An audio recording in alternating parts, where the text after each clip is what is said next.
Spud, you better have a unique opening. I'm telling you. I'm no pressure. Unique. No pressure. An Englishman in Belgium. Sorry. Yeah, an Englishman living in Belgium today told me I was wrong about Irish place names. I love when people do that. I love it. Well, explain the whole story, because I'm sure you were wrong, because you have been known to be wrong before. Shut up, you! I wasn't wrong.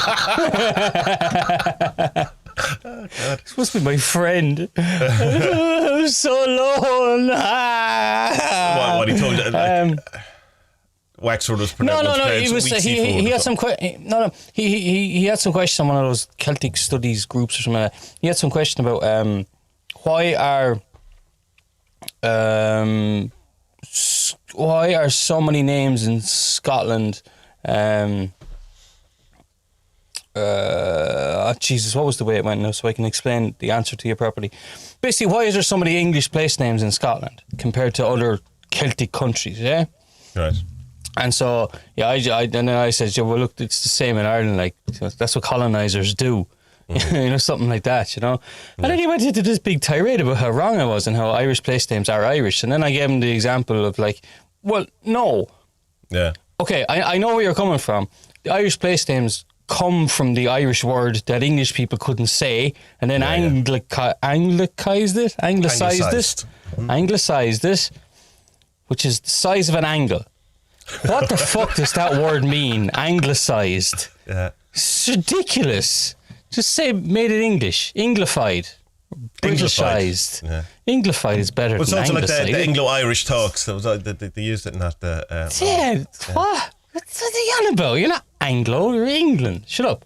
Anyway, see, this is Irish people telling English people what to think, rather than an English person living in Belgium telling an Irish person living in Poland what to think about his own country. It's very complicated. Very complicated. Yeah, it's getting complicated. I'll bring it back. So anyway, basically, I give an example. Like the place I'm from in Ireland, it's called Tamun. But the Irish word is Chocmunna, and Chocmunna literally means the house of Mun. He was the saint. So the English word then is Tamun, which has nothing to do with Mun's house. Yeah. So, he's arguing that, no, that is an Irish place name, whereas I would argue, no, that is definitely not a place name. No. There's another one as well, like there's a place near me called Bridgetown, and it would be, what would that be in Irish? Drogheda Nua, yeah? Mm-hmm. Or, yeah, Drogheda Nua. And so the English just rolled up and went, there's a bridge here.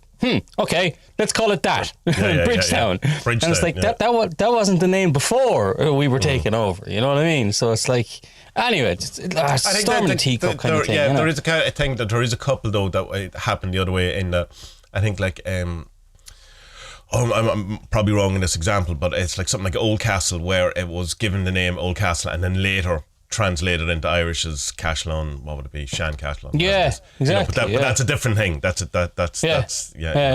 not coming from it. It's like, and same as like we used to have Glushton for car. It's obviously not a traditional Irish word. There was a meeting of some people with beards, and they came up with it. And then a couple of years later we'll come up, we'll just go with car. The French are mad for that. The French, when new words come out, the French do actually sit down and have meetings. There are people who have this job. Like, I think the French language, I think it's the only one that doesn't call a computer something similar to computer. Oh, right. It's called ordinateur, ordinateur, or something, whatever. Je suis onions. What is it? Where? Fuck, I can't do that. Anyway. See, France changed the flag colours again. Yeah, they're gone back to post-revolutionary colours, is that right? Well, no. Well, my reading of it is that the changes because that's where it came from. Yeah. In the 70s, where the changes to have the blue to be more like the European Union blue. And then obviously they went, nah. I went back. It's a much nicer colour of blue that they have than the European Union blue is not that nice. It's like a royal blue or something. Whatever. But it's just a very simple thing. But it was like people on Reddit was going like, I'm in France and I didn't know this was happening. That wasn't announced or anything. But like, can you imagine trying to change the flag in Ireland? Oh, people would go fucking nuts, wouldn't they? Yeah. But we still have that thing as green, white and gold and green, white and orange because some people just can't even say orange. Yeah, I had this with my ma the other day. Mickey has a thing, the young fella has a thing with flags. All kids at some stage have this thing with flags. You'd be driving around something. What flag is that? What flag is that? What flag is that? what's it called? Vexillology? Is that no? What is it? I don't remember. There's a word for it. Flag. Flag. Flag. And he was asking Ma about the Irish flag, and she says green, white, and gold. Is it, Ma? It's not gold. It's orange. Oh, it is gold. Ma, Google it. It's orange. Like it's us, the Irish. Then the white for the peace, and then the orange for the Orangemen. It's a flag of, it's symbolic. We want peace. No, that's what it is. Gold. Yeah. We and want the two parts of the flags aren't allowed to touch. The Irish people want peace of winning gold medals at the Olympics. What? Makes no sense. Of course, it's not gold. It's orange. Yeah. But there's a song, though, isn't it? It comes from a song, the green, white, and gold. Like that's where the change that's happens. right. Yeah, you're right. Yeah, that's where it comes from. I like the old, the really old Irish flag. The first flag that would have been the blue one with the harp on it. I think that's a kick-ass flag. That's used occasionally for some sort of ceremony, though, isn't it? Like you see it. It's the seal, the presidential seal, and the government uses it as stuff as well. I think that's kick-ass. If Ireland was to become a united island, not that I live there, I think that's the flag to go with. You know. Yeah. Well, the most important thing would be what would be the rugby song. You know, if there was United Ireland. Of course, yeah. The rugby song. Oh God! But for people that don't know, there was issues over that. Ireland is such a strange country, very strange country. Ireland is a strange country. In some sports, we're one island. In other sports, we're not one island. Yeah. In the Olympics, the Olympics is a mess as well. If you're born in Northern Ireland, you can be like, for this one I'm going to be Irish, but like tomorrow I'm going to be British in a different sport. It's like, what? Yeah. Who makes up these rules? And the 90s Irish football team was just anything goes. Literally anything goes. You once were to Ireland? Yes, you're Irish. Spud, we have to acknowledge the obvious, that you no longer look like you are in prison. Ta-da! Yeah, it looks really cool, man. It's the whole thing. Thanks, man. The ambience is so much better. You look happier. You look more content. You look, sticking some timber up on the wall. 10% funnier. I don't know what story is it. So explain what these things are, man. I know, sure. I just had these panels I bought a while ago, and I'm wanting to do it for ages because people slag me on the comments about those Spud living in a shantytown, like. Yeah. So I just covered it over. That's all. And that's the stuff. I know. I meant to explain your art. The stuff I made. So that's the first on here. Can anyone see that? No, the microphone thing is in the way. That's the Scandinavian protection ruin. There's a Celtic cross there. Can you see that one? Mm-hmm. I don't know. Yeah. There's a Celtic cross. That's yours. You know that one. Yeah, I've seen that one before. And there's and they're just two these two kind of sigilly things that seem to bring me good luck. I don't know. Cool. So I'm going to keep them. And I really like this one for some reason. He's always nice to me. I don't know. Cool. We get on. Cool. Yeah. So, just make the place look decent. Jesus Christ, it's a mess. I'm wanting to do for ages. So, got out me drill and hammer and stuff the other day and had great fun doing it. Does it literally stop like an inch past the camera though? Like it's the rest of the room, just the cardboard as well, or the entire thing? Shut up, Tommy. Shut up, Tommy. Yeah, don't move the camera at all. No. Well, the wall on my left. That's there's not just. Well, I suppose. No, it's too hard to cover because the desk is... Anyway, no, I can't do it. The one in front of me, I can't get to it. The desk is in the way. The one beside me, Yeah, exactly. You're right, It's only where the camera can see. Yeah, but that's all that matters. But, it's it's all that exists once it's on the telly. That's it. Anything outside the telly doesn't exist. We had some interesting responses to our assertions last week. Well, Spud's dissertation on Damon Brand being doctor, not a medical doctor, Dr. Skinner. That was some of the most fun I've had in a long while on the internet. That was great crack, wasn't it? It was really good fun. Yeah. It was like in the old days of the internet when before trolling got a bad name. Yeah. But it was harmless. That's the thing. Because most trolling is not trolling. It's just fun. Because most trolling is terrible, horrible stuff. Yeah. But like this was just fun, And the good thing about it was you made a good case, so it wasn't just random let's make up something. But it's so I suppose it's so absurd in one thing that it has to be true. You know what I mean? No one could believe it, so it's definitely true. But even Stephen Skinner got in on the case and replied that no, he wasn't. But I mean, what do you expect? But I mean, that's the thing. Look, for the first things we learned in journalism 101, do not believe anything until it's been officially denied. So there you are, from the horse's mouth. Doctor, not a medical doctor, Stephen Skinner says he is not your man. I forget his name even. Damon Brand. Yeah. Good fun. I don't know. I mean, it's possible. I mean, Skinner obviously knows the stuff, but then again, he also likes Crowley's poetry. So you got to be calling into question his character then. Foolish Fish did make a good point, though, that he says that because of the design of the Golden Horde books, which is Stephen Skinner's real books that he put his names on, are so bad, which they are, and the Gallery of Magic are really good.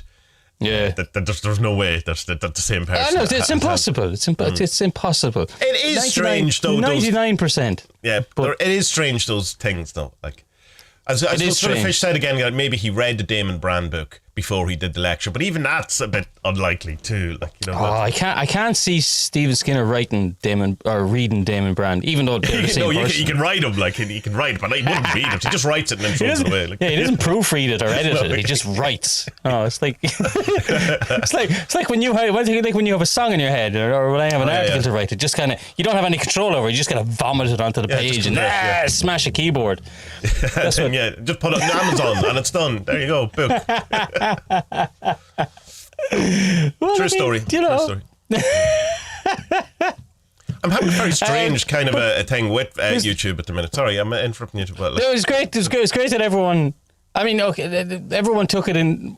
Most people took it in the heart that it was meant. You know what I mean? It was like, oh, that's a funny idea. So. Maybe it is, but obviously it's ridiculous. There was only one or two that was kind of going, what? No, this is definitely not getting going. Yeah, really? Is it? Really? A couple of people sent me a message going, I've been laughing all week about this. And it's going, great. That's what we want. But did you actually listen to the podcast, or did you just go with the title? Come on. Did it get us any more listeners? I'm not sure it did.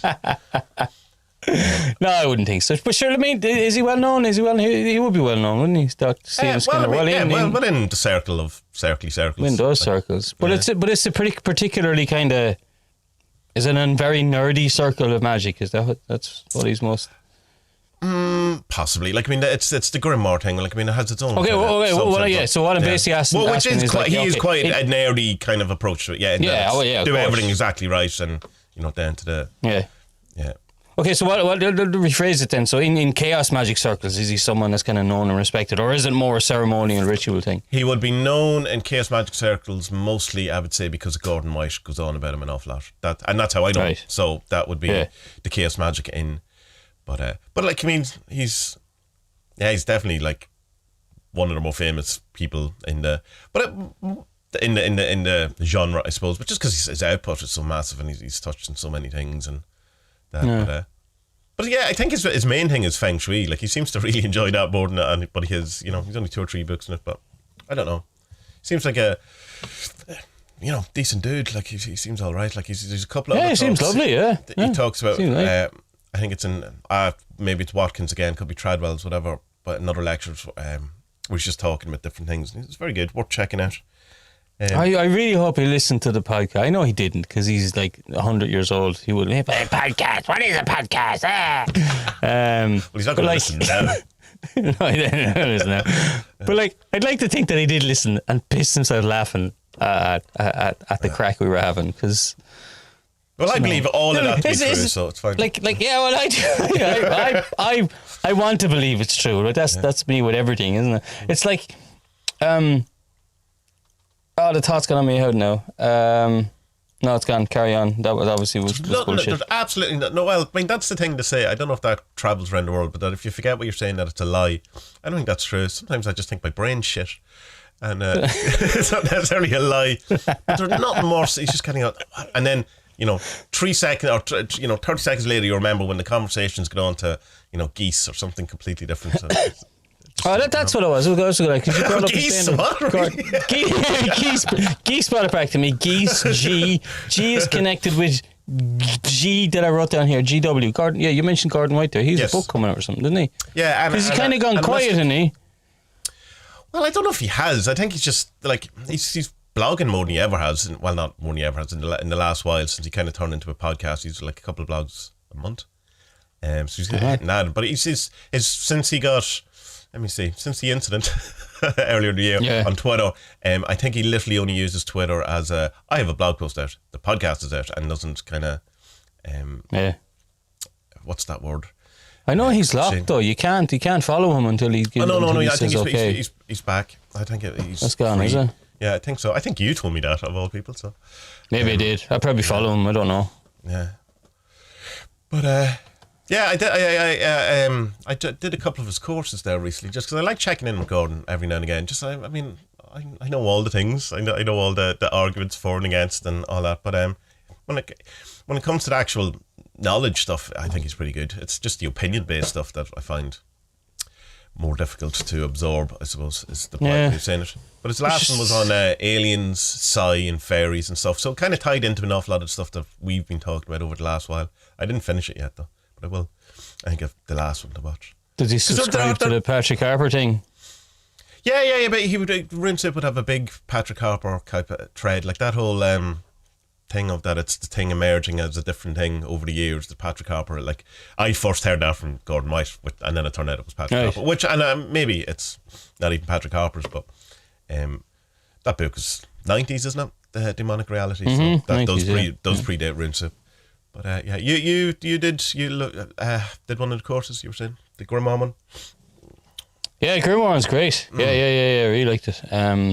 Because, looking into all the angel stuff, I know there's an angel one too. I must get that one. There's it was just kind of learning all the history of them and stuff like that, and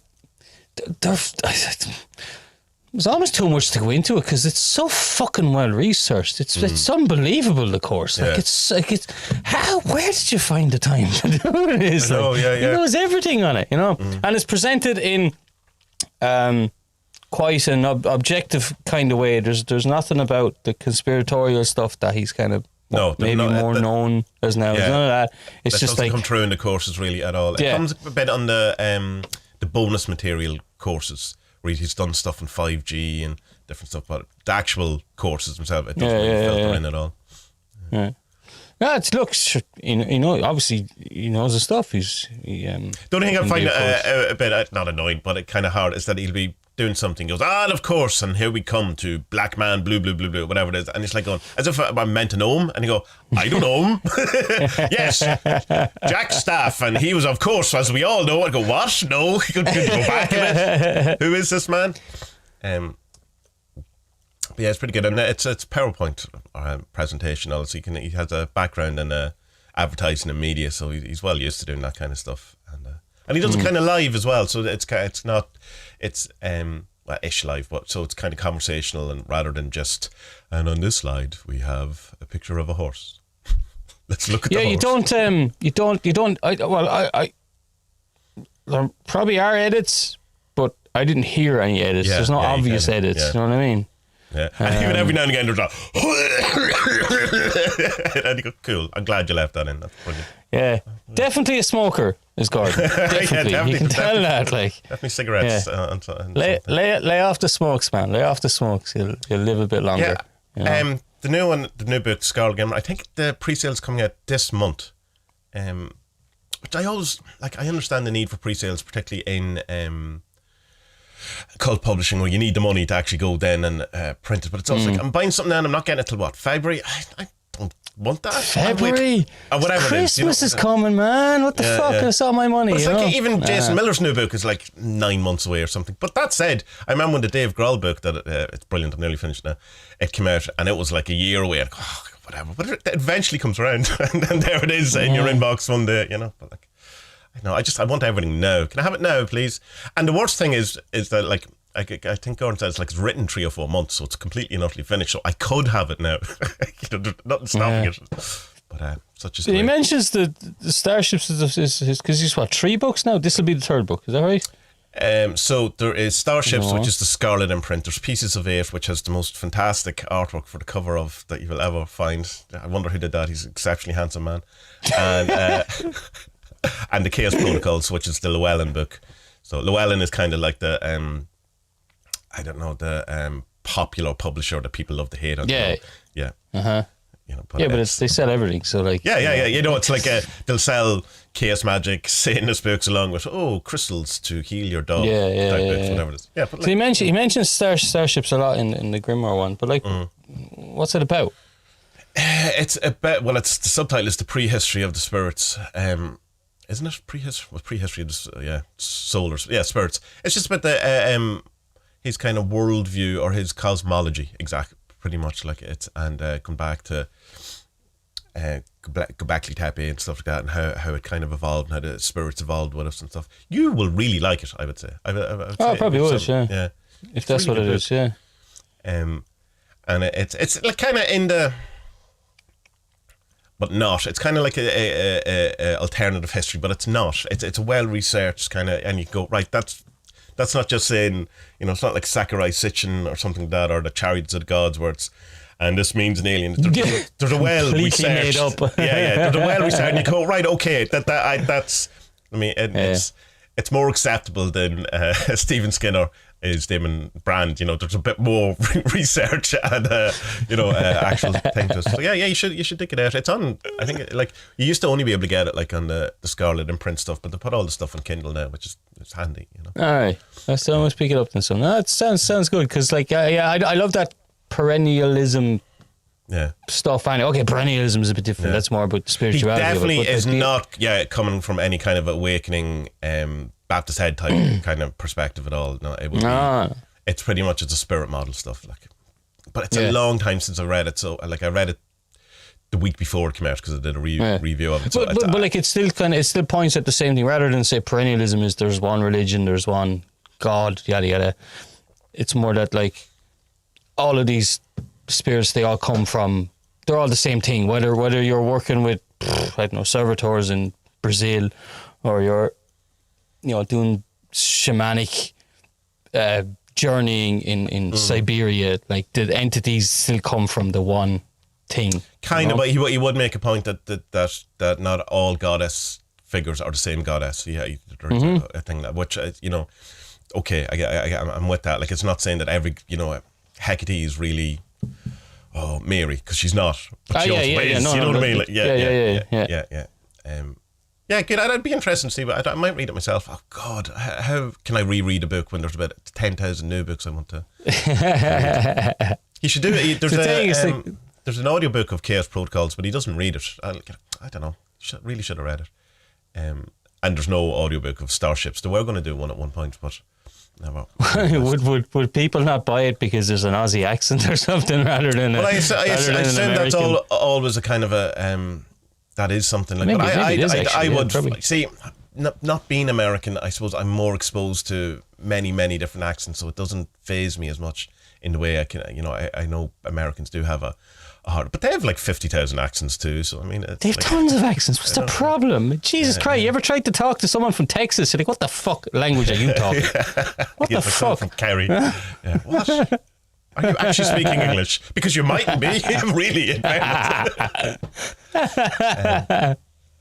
Animistic. That's the new one. I will get it. Like, I'm looking forward to it. And again, as I say, I've some of Gordon's things like I'm not in line with at all, and there's definitely paranoia in it. As far as I'm concerned, but I do think he's a lot to say, and which is also what we said at the time, that it's he doesn't need to be cancelled. He's not the thing is he's not kind of doing all the stuff out in the public, at least not now anyway. You have to pay money to go and listen to him tell you that this stuff. You have to seek him out, kind of a thing, which is I suppose in one sense fair enough. I don't really know how I feel about all of that stuff, because even if I don't agree with it, I think people should be allowed to say these things, but I also know by people saying these things it causes this other stuff to happen, and I really don't know what the right thing is, because censorship's obviously shit, but can everyone do and say whatever they want? That obviously leads to shit. I don't have you worked that out? Do you have an answer? I do not have an opinion. You don't have an opinion. Say take David Icke, like that thing. Should he be allowed to say whatever he wants? Yes, but also him saying whatever he wants has, not good outcomes. But Well, I mean, David Icke would have way more influence than Gordon White. Yeah. Definitely way more. Yeah, of course. As in, like he, influenced just in numbers wise. He is more well known. Like, you know, it's normal for your crazy auntie to read a David Icke book. Sure, yeah. No one, unless you're in like balls my deep mum into knows Chaos who David Magic, you Icke don't is. know. Yeah, she does not know who Gordon White is. Yeah, exactly. But like, it came up on Mr. Barford is back with his podcast. It came up on that. We're talking about the narcissism stuff. I haven't got to listen to the new episode. I'm listening to tonight. I have the car for an. All right, I won't spoil it for you. But it's about, walk away because I mean. Basically, it's about where the idea from. We have this thing of narcissistic behaviour, and he makes the point that what we understand as narcissistic behaviour isn't really what they meant in the Greek myth of Narcissus at all. Right. Poor Narcissus was fell in love with his own image. He fell in love with his own image, but it's because he was so fucked up that he couldn't give love to other people, you know. And he connects it with Austin Osman Spare and the idea of self-love, which, like, you know, teenage Spud going self-love. Yeah, self-love. You know, but like he connects it with the oneness, unity, awakenings, stuff like that. So hey, look, it's Duncan Barford. His podcasts are amazing. You know what I mean? Yeah. I'm looking forward. That's what everyone should be listening to. Yeah, I'm glad to see he's coming back. He was saying that. I said, what are you going to do? 10 episodes each season and take a break? He goes, well, I'll do a few episodes until I run out of ideas and then wait a while and see if I have any more. Fair enough. I suppose. Good. No, it's good. You know, I'm delighted he's doing more because I was heartbroken when he said he was going to stop. But then, like, he puts a ton of work into his stuff. He can. Yeah, he really a ton of research. prepares and writes things Me down. and you ready, Spud? Yeah, I'm ready. Yeah. You ready, Tommie? Yeah, I'm ready. Literally before we hit recording, let's go. Have we anything to talk about? Nah. No, it's fine. Will it? Legends. Yeah, we'll see. No, but there was this connected to Barford's thing and back to Gordon White and stuff. Is that like I think that when people are in these kind of, what's the term, echo chambers, isn't that what they use?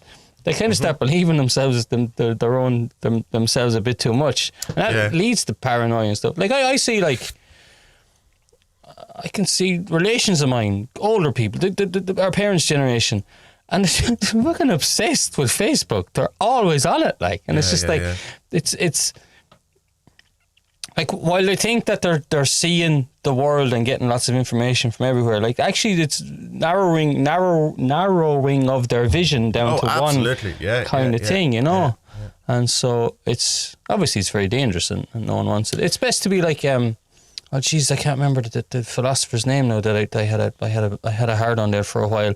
The German fellow who was a contemporary of Jung, he had this idea about how everything will get more and more what's the word I'm looking for? Fragmented, broken up. Yeah. Okay. But the way to like, you need to transcend that. You need to be able to see the fragmentation of everything and be above it and say, yeah, no, look, we don't need to be pulling apart. We actually kind of need to be together, you know? Yeah. Which is, I like that philosophy, you know? Yeah.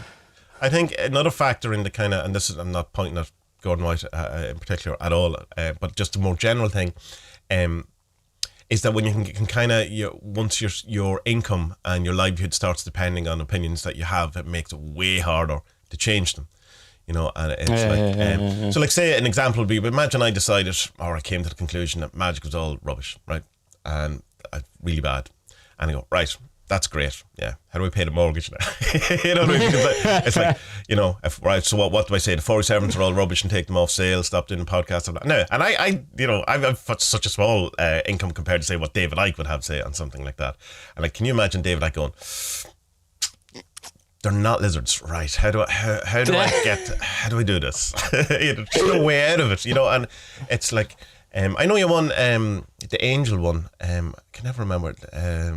She did all the angel cards, and she halfway through it, halfway near the end, she said, no, it's all rubbish. I'm a Christian now, and has nothing to do with her previous life. And I suppose Tim Freak as well, in a different way, he wrote 35 books, and the first 32 he says are wrong, I think that's fair. But I think it's very brave because he could have equally went, no, that, you know, this is, you know, I'm stuck with it, which I think some people do, you know, because like it's hard to get out of that. If you, I know I'm laughing here, but it's. I think hey, look, it's the right thing to do to grow and learn and like and, look back and say, okay, you know what, I was wrong there. That's like how could Sam Harris or Joe Rogan turn around and say something completely different from what they've said, given that there are millions of people will just leave, you know, or whatever, or you know, so there's. So what I suppose I'm saying is, even when you see these mad opinions, like, does David Icke even believe David Icke at half the time? you know, or But sure, look, man, look, you see with politicians just toe the party line. They don't necessarily believe what they're saying at all. You know what I mean?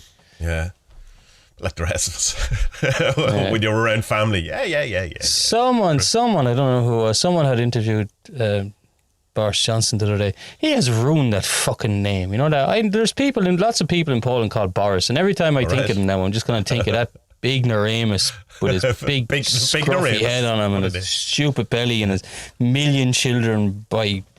Anyway, stop around. Yeah, but there's definitely a lot of trauma in his past for him to have ended up like that. Like his life was probably bad very person, weird. Man, an absolutely bad person.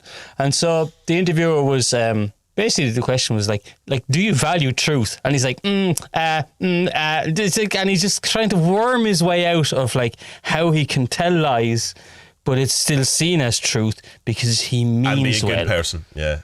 So, and then he gives an example of Winston Churchill, and like for anyone, if you ever give an example of Winston Churchill, then you're just dead to me because he was a fucking scumbag as well. Like, you know. Yeah, but he's portrayed as one of the greatest human beings of all time. You know, so that's why he's like, for people that don't know. Yeah, but if you don't look into it, you can understand why people might not understand it. Winston Churchill quote's a bit shit. But, I'm wondering, like in like 50 years after Jerry Adams is dead, will there be loads of like T-shirts with Jerry Adams fucking sayings on it?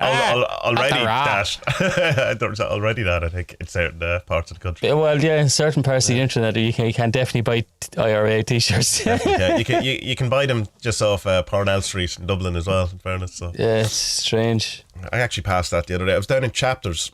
Which is one of the huge. Oh, they're closing! Isn't that awful? It's horrifying when you go in and you just see, because the upstairs is now gone completely because all the secondhand stuff is downstairs, and I was going in and it's whatever, everything was price off, whatever. But what I didn't realise that everything if it had 20% off or 50% off, it also was half price again. So here's this book, and I was going, yeah, but it's no money off, and I could have got a ton of books for half price, but it's just.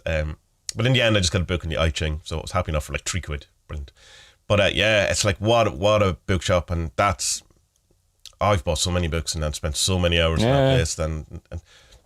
that place. Me too. The old one. Remember the old one? Where was the old one on Liffey Street? What was it called?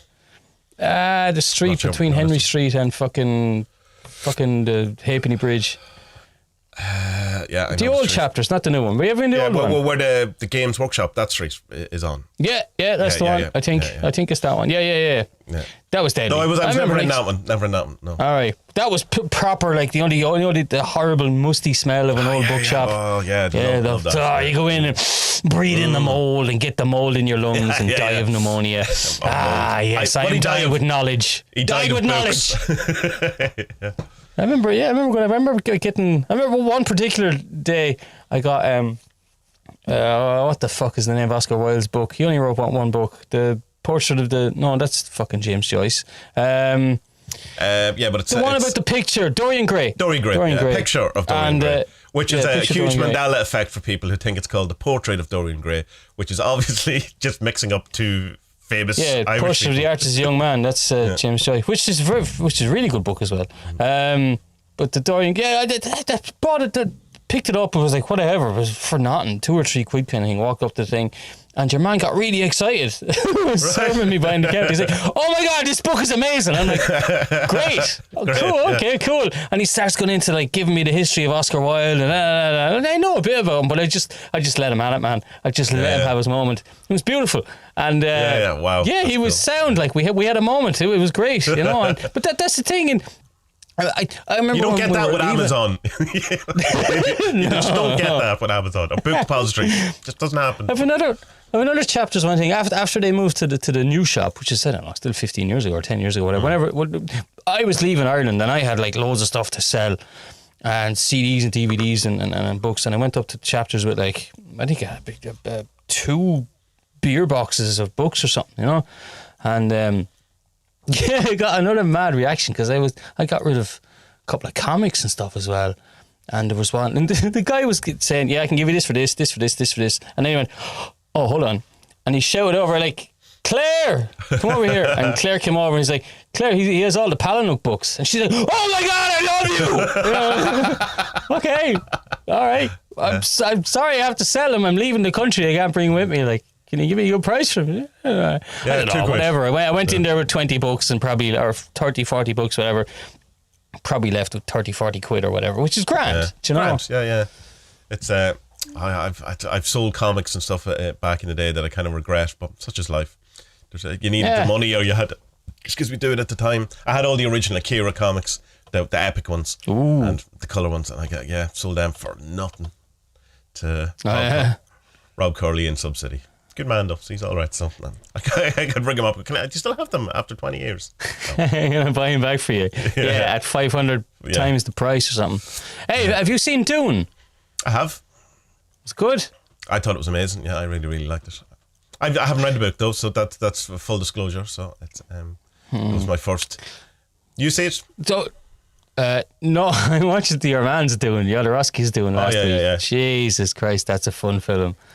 I didn't even have the subtitles. But I still watched it because I mean, yeah, I would listen to French people talk for hours and not have a clue what they're saying. My God, that's a horny language. Oh my God, it's an unbelievable language.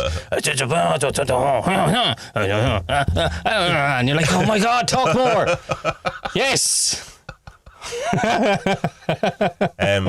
I haven't seen it in, I don't know, since I was a teenager, so I can't really remember it other than. Oh God, it's hilarious! And now, like knowing more about Jodorowsky. Did you watch the documentary on it? Is that what you're on about? The documentary? That's what I'm talking about. Yeah, the documentary. Yeah, no, I had mixed up my head. It was the David Lynch one. I thought you were talking about there. Oh no, that's muck. No, that's disgrace. Oh no, right. So the documentary, yeah, I've seen that recently enough. Yeah, so I'm on board. My brain is finally in gear. Well done, Tommy. Yeah, so Jodorowsky's Dune, the documentary, yeah. It's all his stuff is in French, though, isn't it? Like it's because he lives in France now, isn't it? Like he lives in Paris, as far as I know. Yeah. His son is in it. Remember, his young lad is in it. Jesus, he's good looking. What's with all these French people and their lovely language and their good looking people? Fucking hell! He's like, oh my God, he's gorgeous. Not France, like I mean. Too much temptation, Tommy. Too much temptation. Right. I wouldn't have been able to keep it in my pants, honestly. We nearly moved to. We did nearly move to France a few years ago, and just couldn't sell a house. Everyone was buying flats around us, and our flat just wouldn't sell. And it's just that was the angels saying, "No, you're not allowed. You're not allowed, Spud. You're not allowed in France." Oh. All right. That's sad. I think you should have watched your angel. Well, I mean, I've been there. I've been to France on holiday, but not to live. Yeah, I was only in Paris once. It was nice. I enjoyed it. It's we were going to go to Moulin Rouge, but it was like 9 million quid to get in. So we went, no, we won't. We'll leave that. Yeah, I think a lot of people do that. They walk up to him and say, "What? How much?" No. Yeah. But he's great. Which was nice. No, I was there for football. I didn't have time. If I was there for another day, I would have gone. All right, and said I think we kept a queue for like 4 hours to get in, but like still. Oh jeez, no, then I wouldn't have gone. No, me and queues don't get along. See the Mona Lisa? It's like 1 inch by 2 inches. It's really, it's not quite, but it's very small. It's a very small bit. Your man, I have an hour left on that Immortality key book, and he gets into some fucking cool places, man. He gets into the underground of the Vatican, and there's parts of the full Da Vinci Code, is he? He's going full damn yeah. It is kind of full Da Vinci Code stuff. There's paintings that he gets to see which have taken 15 years to restore and all, and he links it up with basically the second half of the book. The claim is that look, Jesus was, it's all Dionysian, which comes from a bit earlier stuff. So I mean, it's stuff you'll have heard like before. The backhouse stuff, is it like the wine? Yeah.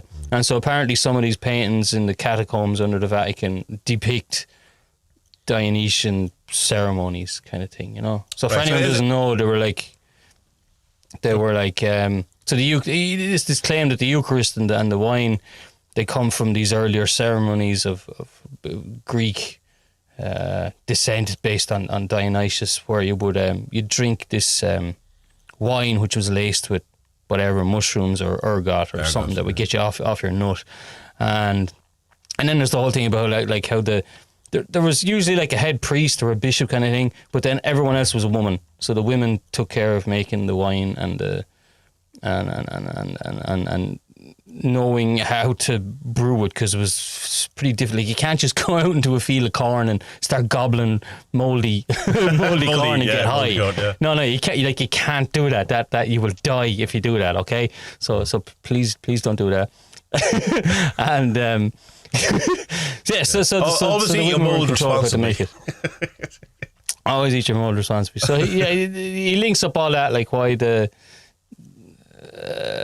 where this kind of figure of Mary Magdalene comes from and all that. Like she was the head honcho, she looked after the recipes, and he makes a kind of good argument as well, is that, like, you know, they could sneak this ceremony into Europe by saying, yeah, well, it's just the women prepare that, it's fine, it's just a kitchen thing, you know, it's not some, you don't have to go to Lucius and have your big ceremony and get off your face for 5 days. No, this is just ladies in the kitchen making wine. That's all it is. It's completely harmless, you know. But obviously along the way we have lost, the hallucinogenic stuff was lost, and so now it's just seen as a symbol for something. But most people don't even see it as a symbol. It's like, you know, well, I mean, if you're Catholic, you're supposed to believe it's the actual blood, you know, which is a hard one to swallow. Yeah. It's very hard to swallow. Hey, but he says that it's that comes from the Dionysian thing of that, like, when you were drinking his wine, because he was God, he was allowed to be in the wine, so you were drinking him to become him. You know what I mean? Oh, right. But the Dionysian stuff's a bit madder though, because that's treading the line between, you know, having a great time and going nuts. Yeah. But it's a really interesting book. Your man does come up. We got 42 minutes now. Should we mention him? Who could this be? Who could we talk about?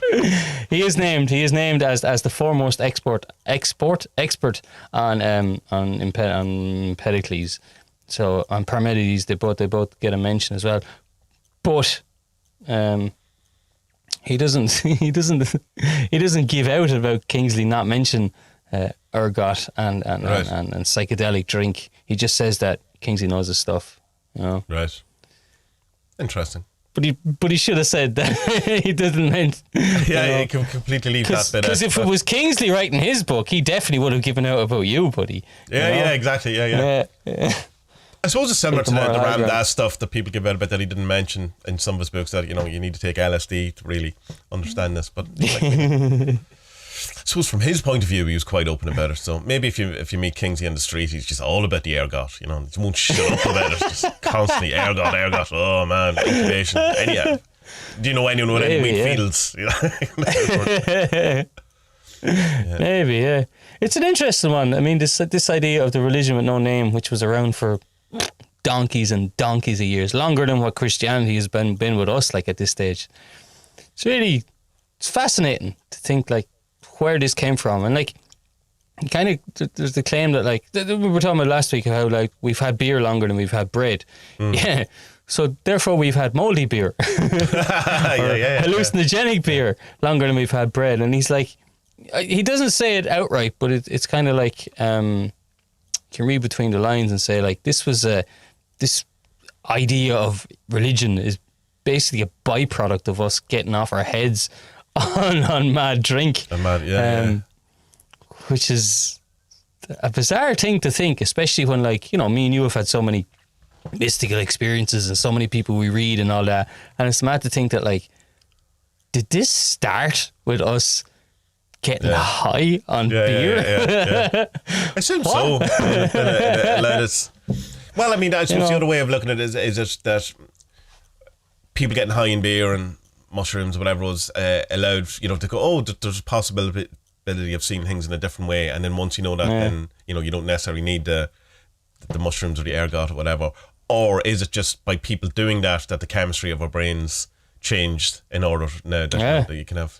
Does it, your brain does produce DMT, doesn't it? Like it's Which? Your brain itself, is it the pituitary gland or whatever in the brain? Yeah, your brain has DMT in it anyway. Yeah, this I presume when you take it, it gets a fucking huge injection of it and doesn't know what to do with it. Machine elves! Machine elves! The strange one I always think is with people who, when they take DMT or whatever, and they'll end up in a place and everyone there is surprised to see them, as if you're going, what are you doing here? You're mad for that. It's like you're just sitting around in the pub one day and this alien just comes in and he's going, I've took the wrong drugs. Lunatic here. Yeah, and just like, what was it? Well, there was just the two guys and then they were talking really fast and it kept changing subject and it was something about Kingsley. It was very strange. Yeah. They are the TaSTAs. They are the great TaSTAs that have been foretold by our people. He's waking up from a dream now in Uranus. In Uranus. What am I saying? Slipping a tongue there. And he's like, I can teach this to people. I can teach my way. I have had a way. This is my awakening. And I will teach you how to reach the TaSTAs. Fucking hell. What a weird world we live in, huh? Isn't it mad? It's glorious though. It's great. But I don't know. I mean, it's fascinating to think that, like, maybe this all does stem from us getting high on stuff and being able to reach into it and see what might be there, or maybe it's not there. Maybe it is all made up. But even if it is all made up, then there seems to be a kind of collective belief in what's there. Yeah, so there's a collective kind of thing of what angels are and aren't. There's a collective there of what demons are and aren't. And even though, okay, they will blend into each other at the sides kind of thing. I don't know. Seems to work, this magic stuff. Yeah. Spud's opinion there. Yeah. Other opinions are available, of course. Plenty of them. Yeah. I'm not really sure if we've much left to talk about. We're just coming up to 50 minutes. It was just kind of a rush. I was going to ask you about a couple, because I know you have a questions and answers thing coming up. But I said, actually, I can just go directly to the source and just ask you today. So, okay. I'm not sure if I asked you before. What attracted you to doing Servitors in the first place, anyway? So it was the whole thing kind of, I suppose, stemmed from the runes, and I got really kind of into the runes at one point. I really enjoyed the kind of double aspect of it, that you had a symbol that you could use as a divination and a symbol that you could use, like put it in the air in front of you and have that. And that came from, I was kind of reading a lot of Thomas Carlson at the time, which, I don't know, you can love or hate Thomas Carlson. His autobiography, his first one, is one of, it's an awful book. It's really badly translated and stuff. If anyone wants to buy it, I'll sell it to you. It cost me a lot of money as well. But he had this kind of thing of, he's a whole different approach to the runes. The standard thing is the futark, and he thinks that because the first one is the wealth, the one that you always slag off, the cows, the cattle, and it's movable, usable wealth. It's not just some money in the bank. It's stuff that you can actually thing. But he thinks that should be at the end of it, because if you use it as a kind of like a what's the word, like a path walking through the whole thing, that you don't start with your money, you don't start with the wealth, you have to get up to it. So his whole thing is the utark, but he has a very kind of interesting approach, and I do like it. And I mean, it's definitely not right, but so what? From a case magic point of view, if it's useful, fine. Right. So I kind of had that thing of having a symbol that you could easily use, and then it's going. So it's like, because obviously I knew about the sigils and stuff like that, and I've been using them things. And Servitors have kind of been around, but I first came across the idea of, I suppose, imaginary friend for grown-ups, like the Tulpa thing a long time ago. There's a whole Reddit subreddit or Tulpa, which is a very, very strange place. And the Tulpa is it's kind of a thought form that you create as like a kind of like an imaginary friend, and it comes from a bad translation. It comes from TaSTA translating badly a Tibetan thing. But the kind of thing around tulpas, I suppose, is that there is the idea that if you leave them long enough, that they start going weird, start going bad, and they start, Right. so that then crossed over into the servitor stuff, which I don't think it should. But I remember when I was at college, I kind of was messing around with the ideas of tulpas, and I kept kind of thinking about this kind of lion beside me the whole time. Just kind of imagine it and as a protector and all of that. And it was kind of interesting, but I did start noticing that I could less and less control it. And not that it was doing anything, it wasn't attacking people or doing anything, but when I mean less control, I couldn't visualize it as well, and it seemed to, be falling apart. You ever try, like, when you're trying to go to sleep or whatever, and you start trying to think about something, you're trying to visualize a bedroom or something, but it just won't come together, and it starts spinning and does a lot. So that was so I just kind of let that go. Just kind of going, well, I don't, I'm not going to make another one. It just was an interesting experiment. So then when I kind of came across the idea of servitors, I'm not really sure where exactly. I know the Damon Brand book I definitely read at one point, and I really liked it, but I think I read that as I was doing the 40 Servants, just to kind of get a bit more into it. So then when I was in BOTA, which is BOTA, they don't like being called BOTA, which is Builders of the Adadeum, and it's Paul Foster Case. I know you know this. It's Paul Foster Case's school, esoteric school, which teaches the tarot and Kabbalah. And so I was going through the major arcana, and he has a very interesting approach. Well, I'm sure other people do, but this is where I came across it, where he sees each character of the major arcana almost like a servitor, like an archetype or a spirit or an actual thing. So it had this. Yeah. It wasn't just something that represented it. The emperor was the emperor who you could interact with and talk to and ask and do this kind of thing. So I went, right, I'm having that. So it was kind of, and then a friend of mine asked me to do a tarot, and it was a gypsy deck. So I think it was about 36 cards.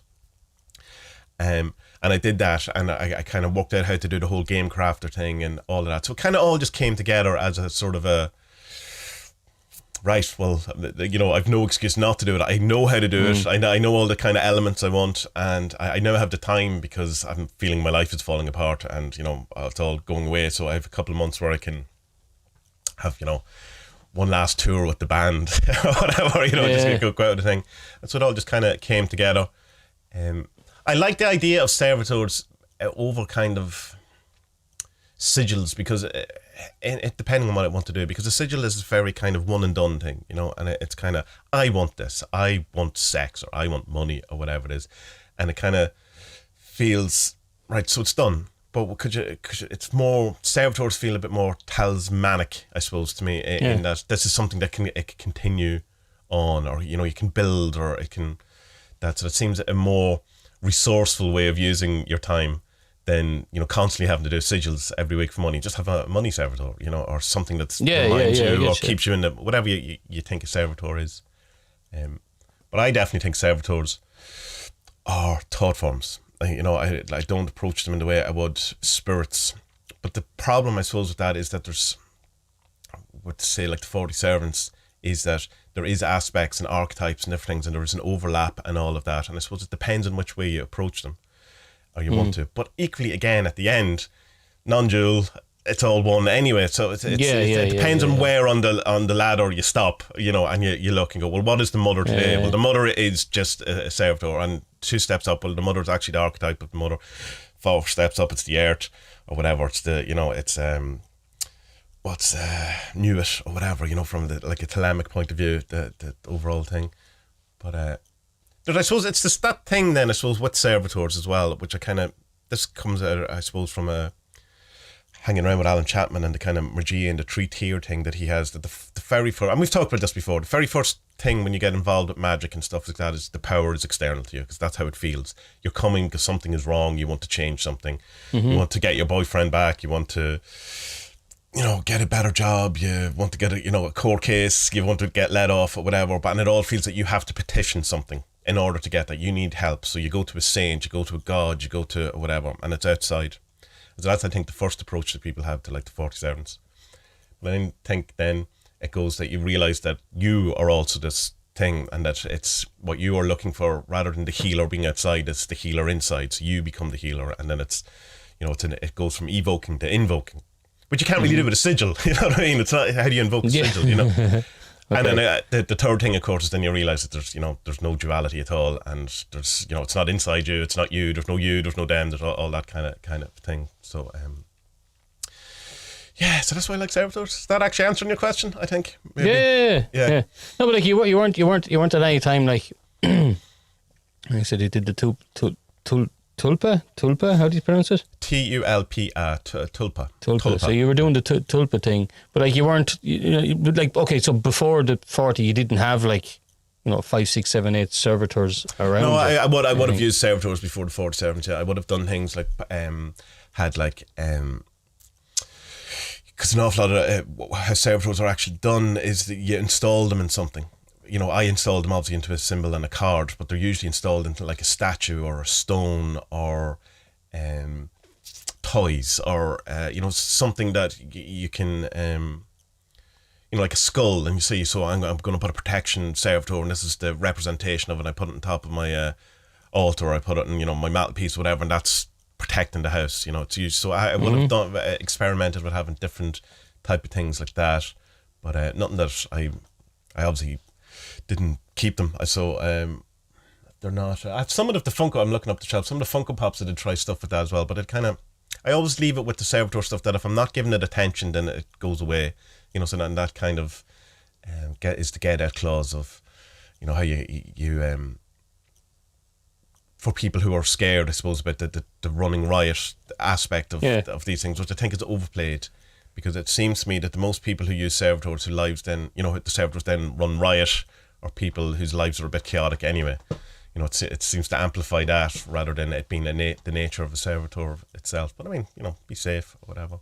So yeah, stuff like I would have installed servitors into statues in the same way that you're kind of, there's the idea of installing a spirit into a particular statue or a saint into a statue, where you buy a statue of Saint Cyprian, and before it becomes Saint Cyprian or it reps it, you have to call down Saint Cyprian and install him into the statue and say, this is be part, so this is the same thing, which I don't know, it's one of those things that seems to work, but it would work whether it was true or not, because you've decided it works. So it's hard to tell whether it's actually a real needed thing. Like if you decide that this is now more a representation of something than it was a minute ago, then who's to say it isn't? It's already in your head. But it's worth investigating that kind of stuff. But like say the things you have in your background there, where you have the kind of sigilly stuff, I would say that's your bottom two, which are the ones you create yourself. I would say that's more servitor than sigil. Like, yeah. Well, I think when I made them out, they would have been as a sigil, but they're just kind of they just keep hanging around. You know what I mean? Yeah. So no, like at the start, I was like, okay, I'll make them and I'll give them away to someone, but then it hasn't come up that way. So obviously they want to stay around, and since making them, I don't know, they're kind of maybe not lucky, but I think, I don't know, it's weird, it's hard to explain. I think whatever is in it has the best interest at heart for me. Does it feel external? Does it feel external to you? Like, is it something that isn't you, or what you feel? There's no right answer, obviously. I'm just interested, like, in what you feel it is. Yeah, it would. Yeah, it would feel external in the same way that like a HGA is external. Even though I know the non-duality of it as well. Yeah. There's to know what it is, there has to be a separation of it as well. Yeah. So I see through it of it, but they're definitely, but also they are external. Yeah, I'd well, feel the same way about I suppose the fourth servants, and that they do, depending on again what part of the ladder you're on, and what you're engaging it with it, that they feel external. But I also, it's because I've made them feel external for the process. I think that these things but I think it's just a kind of like. How to explain it? It's kind of like going up to a beer barrel and tapping into it. You know what I mean? Like a giant one. Not that you're going to miss any at the top ramp, but this huge giant one. You just tap into it and you get a bit of the golden nectar from there rather than there. And this has a little bit more, whatever, hints of oak, chocolate from it or whatever. So that's the way I kind of see it. That you're tapping into the spirit realm. And it's all one and the same thing. But it's a particular something of it. Yeah. Yeah, and it's kind of, I suppose, there's a great kind of explanation of that cosmology in the Notorious B.I.G.'s Recognition Centers, Christopher Wallace's, where he talks about exactly that. So that's worth checking out. Yeah. Where he talks about good book. It's very good. Yeah, I've actually ordered the paperback. It's arriving today because it's just like you need to sit with that rather than an audiobook. Yeah, you need a pen with that. You need to attack that fucker. He has a good cosmology. Alan Chapman also talked about in one of the treats, which is very similar with the gods above gods, and then separately one god and all. So it's obviously a classical enough representation of it. But I suppose one way I can kind of understand it myself is that with the external and the internal thing is that in some way the flavour or the understanding of what, say, the healer is in the same way my understanding of what sadness is, in that I can feel it. It's kind of external, but I know it's me. You know, it's like, or anger, it has a kind of physical location in you or something like that, and it feels like it's anger sometimes just something that arrives and encapsulates you rather than it's you being angry, you know, and it has that kind of a, I suppose, sense that while anger can feel external, it isn't. You know, it clearly isn't, because it's arising. Although from an awareness, being aware of aware point of view, it is something that's arising in awareness, so it's not you. So it's, you know, it all depends. I mean, where you want to situate, what day you're having, I suppose. Like, but it's all that kind of. But I do think then the ultimate one, the third one, is that, like, well, obviously it is the complete non-dual thing where there's no separation because there is no delineation. There's no, you know, kind of. Yeah, he starts off in the book talking about Shiva, and then Shiva needing to dance with Shakti, wasn't it? Yeah. Shakti being the energy creative. Energy. Yeah, energy creative energy. Yeah. What's the other names they have from Prana and not Vipassana? Prana and bollocks. Well, Prana's the life, the life force. Yeah, energy. And there's the other one is the breath force, isn't it? Is that it? Pranayama is breath That's force. That's the one. Yeah. So, yeah, but the way he starts off is that, like, okay, so there's the Shiva is it, but then Shiva needed to do something. So Shiva had the crack with Shakti, and then that led to all the other kind of stuff. And it's not like, you know, yeah. That's my favourite bit of that. That's why I'm really attracted to the Tantra thing, because the Shakti element of it. Because most of the non-dual stuff is just the Shiva element, where it's the awareness, it's the being, and that's it. Yeah. You go, well, no, there's the Shakti. This is why this is happening. You know, this is the good thing. This is the emanation of God, or whatever we want to look at. Which, you know, as much as I love Rupert Spira, at least in the stuff I've seen, he's only concerned with Shiva. You know, and that's it. Yeah. There's like kind of, and I'm only really concerned with Shakti because that's how I feel. You know, that's how it kind of comes out. So I mean, there's obviously an imbalance with me too that I need to. But I, you know, I'm aware of awareness and all that kind of stuff. But that's the bit I was always missing from the non-dual kind of stuff, where it was like, but what is this thing?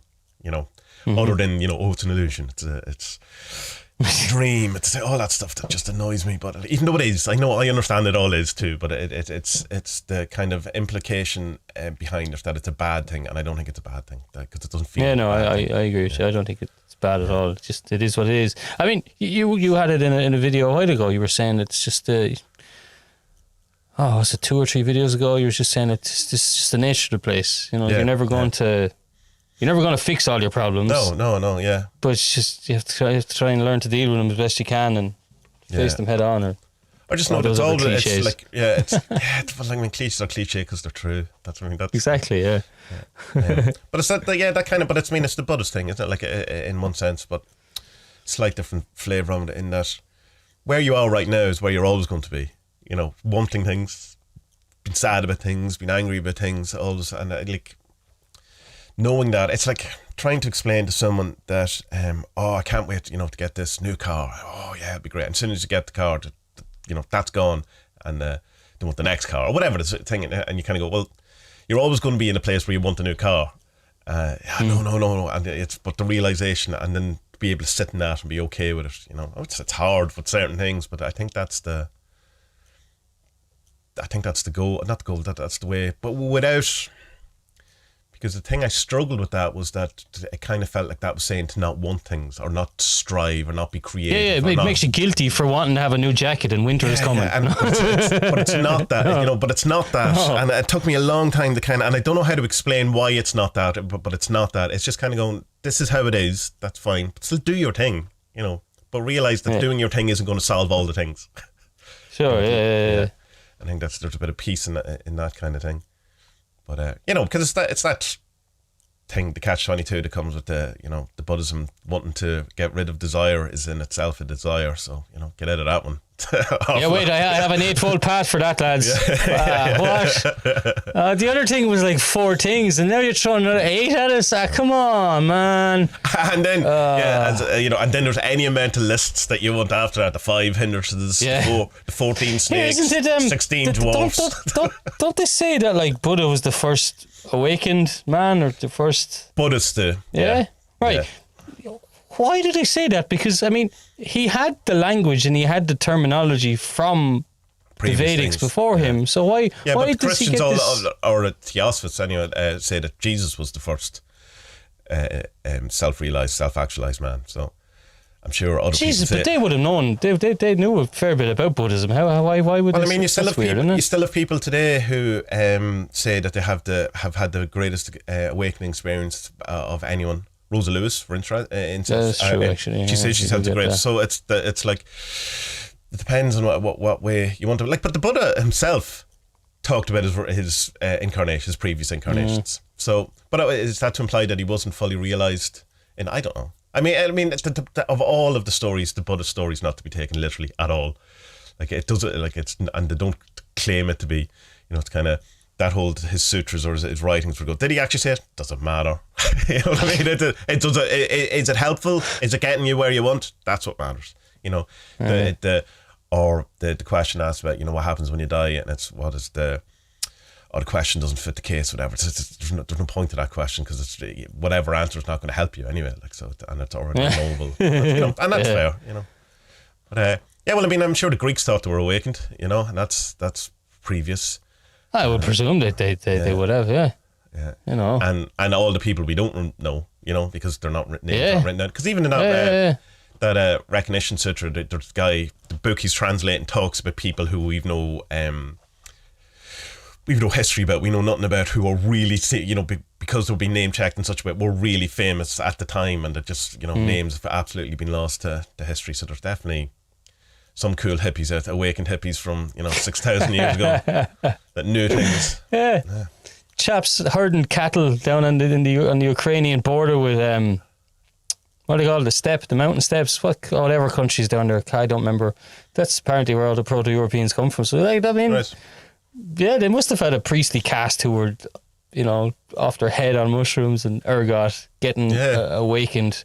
But then, like, everyone else was like up to their knees in cow shit, going like, "This is terrible. Why can't we be born 3,000 years later?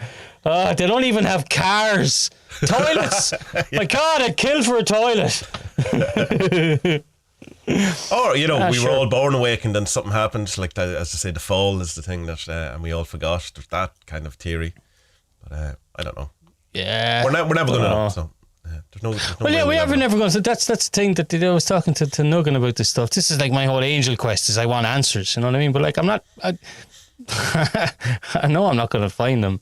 Well, like, my whole quest was all the answers. My thing was always, why is this happening? I'm not really concerned about the mechanics of it too much. I want to know why it's happening, and I think there's the kind of. I don't think there is an answer that you can probably have that will satisfy you, and also you have to kind of acknowledge that the answer. You might know the answer, but you just don't like it. And so that's the hard bit. Yeah.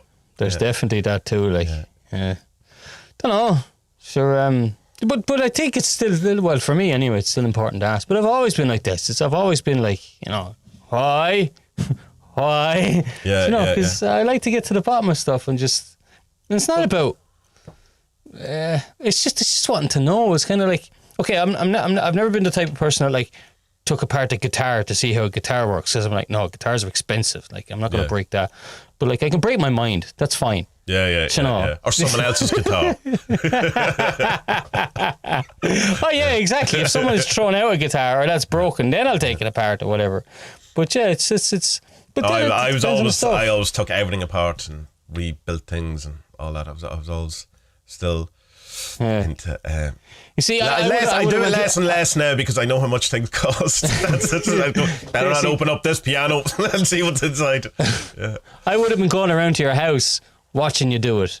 And not getting involved in the crime because no, I didn't do it. I'm just watching. I'm taking notes, for if I'm ever needed in a court of law to prove that it was Tommie was under the influence of machine elves. It wasn't Tommie at all. We had taken a whole bag of mushrooms and things got a bit mad. I think though, it's serious though. The why is an important question because if you don't have the why this is happening, if you don't have a satisfying answer to that, then you don't. Speak about myself.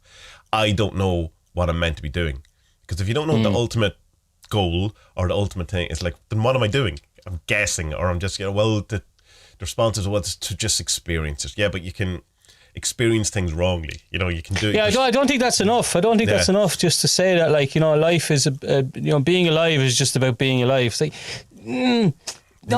Goebbels was alive. How did he do? Not so great. Yeah. Even in the sutra book, he brings up that Austrian with the mustache pretty fucking early. He does. That's fucking uncomfortable. That's really uncomfortable when his name comes up in spirituality books. But that's also experience. I think you have to look at the kind of morality stuff that the Greeks were talking about, and it's like, no, okay, it's important to be alive and realize you're alive, because I think that's what free will basically is like, it's the free will to live under your biases, your conditionings, yada yada yada, and try to live the 9 to 5 and keep up with the Joneses and go with that and see how happy that makes you. Or the choice is to say, and I think this is what it is the free will to say, I see them, I see the biases, I see the programming, I don't need to live that way, I can break the cycle. I think that's what it is. But as well then the thoughts got out of my fucking head. You did it to me again, Tommie. You looked me straight in the eyes and took it. Well, the thing is, when you do that though, when you see the cycles and or the pendulums or the vortexes or the rolls or any of these things, it's also not think that because you see them that you're better than these people. That you're above them. Yeah, exactly. Yeah. That's what it is. The Greeks were saying is to live good, to live morally, and not become a fucking Genghis Khan or Pol Pot or any of these motherfuckers. But also, which is the horrible thing in a sense, and the thing we're not allowed to talk about, I suppose, and might make us uncomfortable. If everything is an emanation of divinity, then so is Genghis Khan. We say that he got it wrong, and that's what makes us. That's kind of one of the areas where we're not, like same, the Austrian guy. You can't talk about that because it's like, who wasn't that? Who was the football manager, the football player, who said something about Glenn Hoddle. Glenn Hoddle started talking disabled about people, handicapped people, and then he said that Hitler also had a spiritual mission or something, and again, that was one of the first cancellations of someone, I think, like that happened. Good luck to you. But it is, it's, if we say everything's coming from divinity, then so is the bad stuff, and it's absolutely, yeah. So the idea that we can't say that or we can't talk about that is one thing, but it's also, well, is it bad stuff? And I don't like that, because clearly World War II was bad stuff. You know what I mean? I suppose it's the whole idea of looking at the darkness, isn't it? And looking at it, and I don't know, not is it possible to look at horror, something unbearable and bear it? And I don't know. That's kind of where I'm at in my practice at the minute. I'm looking at unbearable stuff, and I'm not able to bear it, but I will. But it's just it's like that thing I've talked about before. I think I talked about it before. Well, I know you know about it, but it's just the sadness thing that I have. I'm sure I've talked about it in the podcast before, and it's just it's not. I'm not able to bear it. So it's in this kind of area of looking at the darkness and seeing what it is, or if I knew the answer, I would be able to bear it. But I'm kind of lost in that of course, yeah. There's probably something written in around that in being unable to accept the cruelty, or seeing the terribleness that happens as an aspect of divinity. That's probably the unbearable thing. But I don't know. That's logic, trying to work it out rather than of course, yeah. No one wants to think that the lovey-dovey, huggy God or chi or universe that we all want to be one with. You don't want to think that all the wars, Yeah. all the wars. Yeah. All the of homeless them, kids, all that stuff. Kids with leukemia. What's the someone today? What's the quote from? Is it Voltaire? I think Voltaire said, "Look, you will know who it is. You will know who it is who is in control. Those who you cannot criticize." The other pictures, children with leukemia. It's like, whoa! yeah. Point well made. Oh, very funny. Yeah. they're our actual masters. I don't know, Tommy. I mean, I the only way I've made sense of it is in two different ways, and I don't know which one is the more correct answer, or if any of them are correct. So one is that, like, bad things happen because somewhere up the line mistakes are made, you know? So World War II basically happened because Hitler wasn't brought up properly or loved properly or became a racist. That's the thing, okay? And if that hadn't happened, then the other things wouldn't happen. So it's a cause and effect thing. I think that's where badness comes from. It's a cause and effect thing, in that something which we would see as bad or shouldn't have happened happens, and then it leads to other things down the line. But then the other thing is that, like, maybe when we're here or incarnated here, maybe we're kind of given a free run at it, and then at the end, when we're sitting up there with St. Peter, he's like, "Yeah, no, you fucked that up, didn't you? Yeah, that wasn't you great. bastard." Do you know? Yeah. And but joke aside, but then it's like by your lived experience, then what's above us learns from that. But the only thing is that the only thing is, with the Carl Jung thing, right? The answer to Job. But the only thing is that, like, the problem with that is that, like, well, then why is God learning so fucking slowly? Like, we've had too many wars. Can we please stop that? But then again, he's outside of time, so he hasn't got a fucking clue of what time is. Or it's more complicated than that. That, you know, that it's like, because I suppose the problem of cruelty and all that starts with thinking that God knows what he's doing. And if he doesn't, then it makes it slightly more.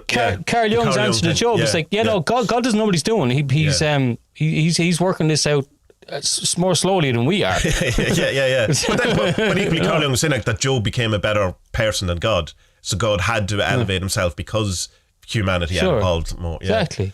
So, like, if we all become good and better people, then wars will stop. Well, yeah, obviously it makes sense. You know, let's be good people. Let's try and be good. Try and be good. I did something the other day. I unfollowed everyone who put stuff about Veterans Day, because I'm like, you were in the army? I liked you. Oh God, you killed people. It sucks to know people who've killed people, doesn't it? Pacifist. Yeah. I'm. Do I know anyone? I'm sure I do. I don't ask the question, so.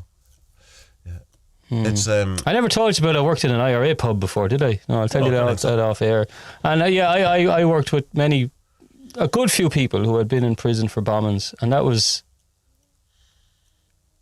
it's hard to be friends with people like that. You know, like, as much as me and you joke about the English and the Brits and Irish independence and all that stuff, you know, obviously you're not putting a bomb in a car and leaving it in Oxford Street. Yeah, you know, we're obviously both proud Irishmen, you know. Fucking Murphy and Kelly here, Jesus Christ, like. But at the same time, it's like, shit, man, you killed people. Yeah. For fucking a dumb reason. Okay, someone bursts into your house and fucking holds you up hostage. Yeah, grand, yeah, okay, I'll do everything within my power to end that fucker's life. But, like, you killed what? You know? So, yeah. And it's tough. And I mean, and like, the problem, I suppose, not the problem, the issue is that it's everyone thinks they're doing, whether it's war, whether it's, you know, terrorism, whether it's, I don't know, everyone thinks they're doing the right thing. I was going to people who sell Jaffra, Tupperware, things like that. Yeah. They're the same as terrorists, you know. Yeah. And summer's parties. Multi-level marketing, war, terrorism, any of those similar things. Hell, but it's like they all think they're like. Well, I mean, I suppose the multi-level marketing, they do the right thing. Yeah, they think they're doing the right thing. But it's But I mean, so you can go, right, people standing up for justice, people think, with the Irish Republican Army stuff, the terrorism stuff, depending on what way you want to look at it. It's 600 years of occupation, all the bad things that they're fighting against that, it's war, you can justify it all, whatever. And you go, right, okay, fine. But how is, say, someone who's abusing kids, how can they think they're the good person in that story? Yeah. You know what I mean? It doesn't work in every situation. Like people go, they're trying to do the best thing, or they think they're the good person. Hitler thought he was the good person. Yeah, but I don't think everyone thinks they're a good person. I think some people. But I suppose, yeah, maybe it's then there's something wrong with them. Like they're an actual, like the psychopath, or there's some sort of brain chemistry change, or they've no empathy or whatever. So. I don't know. We're not going to sort it out in this podcast, but we're not going to get to the end of this. Well, I mean, no, but that's the thing. No, but to go back to your video, it's the nature of the place. Like, we don't have to sort it out, but we just have to do our best anyway. Yeah, well, by sort it out, I mean understand it rather than try and fix it. In the, okay. Yeah, because as the man said, it's the nature of the place in which we find ourselves. But as well, like, I mean, it's a great way of thinking about it, because it's not okay. I think you can misunderstand it and say, oh, well, that's just life. No, that's not the way to be. It's like, okay, this is how the world is a challenge. It's not easy, you know what I mean? Yeah. And when you sort out something, sure as fuck, you're going to have another challenge along in about 30 seconds time. It's the nature of it. And it's kind of like, okay, let's try and live with that, and live with our heads, what am I saying? Our heads held high, and lived well and morally, and be brave and be just. And, do not come to my house selling fucking Tupperware. Fucking Jaffa parties. Remember Jaffa parties in the 80s? Yeah. Fucking hell, all these menopausal. All these menopausal old women coming in and selling fucking selling makeup to farmers' wives. Like, what the hell? Like, why are you trying to beautify yourself for? Like, you can literally see the marks of the weltons on your legs. Like, that's how often you wear them. You know what I mean? You're not Cindy Crawford. Jesus Christ. Go milk a sheep. As I cough up a lung. I'd never milked a sheep. I milked a cow before. I'd say, I don't know. Goats are meant to be alright. Sheep aren't meant to be very friendly now. I don't know when you go to milk them. So I've heard. Don't know. Sheep's milk is nice though. Goat's milk is better. I've had sheep's cheese. I don't give it milk and goat. I don't like goat's milk. It just tastes of goat. The smell of goat. Yeah, it does, doesn't it? Yeah. I like it when you get past that though. When you ever go to a wedding as a vegetarian, you'll always get a goat's cheese tartlet. That's just the standard, and it's just like, no, I'll have nothing, please. I'll have the tartlet, take the cheese off it. I'll just have the wine for the toast. That'll be fine. Your Guinness guru is great. Thanks for sharing him to me. Yeah, he's really good, isn't he? Guinness guru on YouTube. And he has like the top 10 pubs in Dublin, and I was like, I've been to 8 of them. I was like, that's pretty cool. I was only to 3. That's as good as I got. But you didn't live in Dublin, so The and one of them wouldn't let him film, and it obviously just didn't understand the internet at all. Are you going to pay for the pint? Are you going to pay for it? You're not filming in here. The one that always annoyed me was the Gravediggers pub, which is supposed to be like the best pint of Guinness in all Dublin. And fucking hell, it was the next pub to me. I was managing a pub just down the road from it, and that's where the lads used to go on their break and stuff. Right. Because in Ireland, this is what you do on your break from work. You go have a load of pints. Yeah. If you work in a pub or the service industry, we'll say, you or because office. Especially in an office. You have your lunch break and you find the nearest pub and they'll try and drink 5 pints within an hour, and which is positive. You can do it, and you come back in great form until about an hour later, and then just the depression of it. Then a lot of urination in the afternoon in Ireland. But that's the pub I hadn't been to, and I was like, fucking hell, I had so many chances to go, and for years I'd heard about how great that pub was, and I just never fucking got around to going up to it. But anyway, 9.3 he gave. He's very tough. Now I have to say he is tough. Yeah, he's like, oh, this is an amazing pint. 7.2. No shtick. No shtick. Yeah. Shtick is when the line of the Guinness as you drink it sticks to the glass. That's a sign of a good pint. So there was one. We're very particular about Guinness in Ireland. Very particular. Like some of the pints you could see in the. Now we're talking about watching a video about someone drinking. It's the most Irish thing I've ever done in my life. Some of the pints just go, oh, man, that just looks like an amazing. The one in Mulligan's, the first that's one. Not gonna what's it? Boyers, what's that one? That Bose. Yeah, that looked amazing. Yeah. And then there's other ones we just go, that's a wedding pint if ever I've seen one. I'd love a pint now. Tommie, come on. Let's go get a drink. Bye, everyone. Bye, Guinness.